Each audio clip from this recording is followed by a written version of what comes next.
full pads. Just any initial impressions, I guess?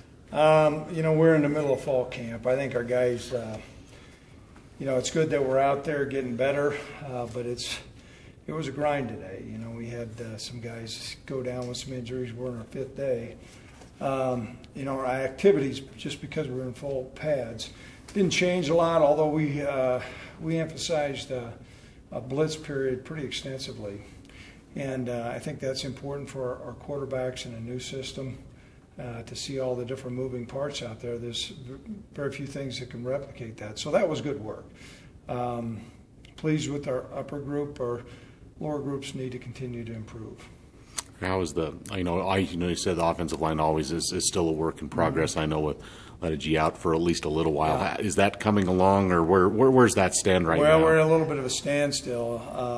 Connor Raines was not able to go. He's got some head issues here. They're straightened around, so you're out 2 tackles, and that hurt. But what it does do, it gives some opportunities from younger guys.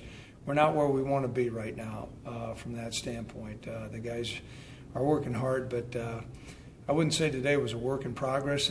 We're treading water right now at that spot. Who was in for Raines? Who were your tags? Who were your tags? It was who was just out there. We were rotating them all around. Gotcha. And a couple times we took a guard and slid him out. And so. But as we double rep, sometimes it's not going to look all pretty, but all those double repetitions help build depth within your football team, and particularly a quarterback. There's nothing that can replicate 11-on-11 work, and with the number of quarterbacks we have in camp, I think that's important to do. With more blitzes today, like you said, how did the QBs handle that pressure? Well, I thought Colby was really good. Tommy got better. The younger guys. Not so much, but Colby is showing, he's an older guy. Even though the system's different, that maturity's helped. He's not played in a lot of games, but as you go through those practices, it's starting to show up, and so we're pleased there. What are you seeing so far from the tight end group? You got a lot of new guys being thrown. Yeah, we do. JD's doing well. He's not new. I think our freshman heads are swimming a little bit.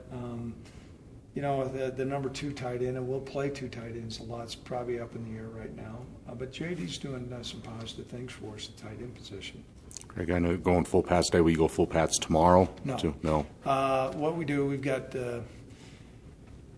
staggered practices, and the NCAA has passed, and in the AFCA we've got the best practice procedure, and we've been following that, quite frankly, for some time. Tomorrow will be a half-padded day, and then tomorrow will be our first day of 2 days.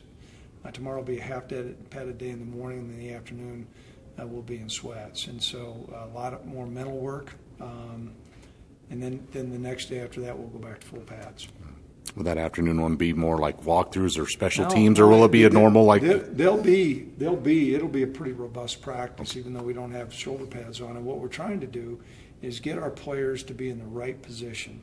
If they're in the right position, then fundamentally that's where your tackling improves and your assignments improve. And so what we need to be able to do is learn how to practice at close to full tempo, but without all the banging, without the full pads. Mm-hmm. And we're a physical style football team, but all those schemes come into play. If you just go out there and go full pads, first of all, we're not going to do it. You don't go full pads every day, but that's how you do get better, is putting guys in position. There was one time I was a young coach, and I was mad. I was the defensive coordinator. Guy didn't tackle right, and I ran them all up the stands and everything else, and the coach pulls me over and said, well, if you would have coached that guy to be in the right spot, chances are he would have made the tackle. So the next time guys are running up in the stands, it's not going to be those players, it's going to be you. So that got me lined up. Okay? Well, we're going to find out a little bit more later on this afternoon. Sam Hardy went down, but he was able to return to practice, so we were pleased with that. Gagliardi with the concussion, we'll find out a little bit more as the day goes along. RP will give me an injury report, and so I can certainly get that to you guys tomorrow. Right.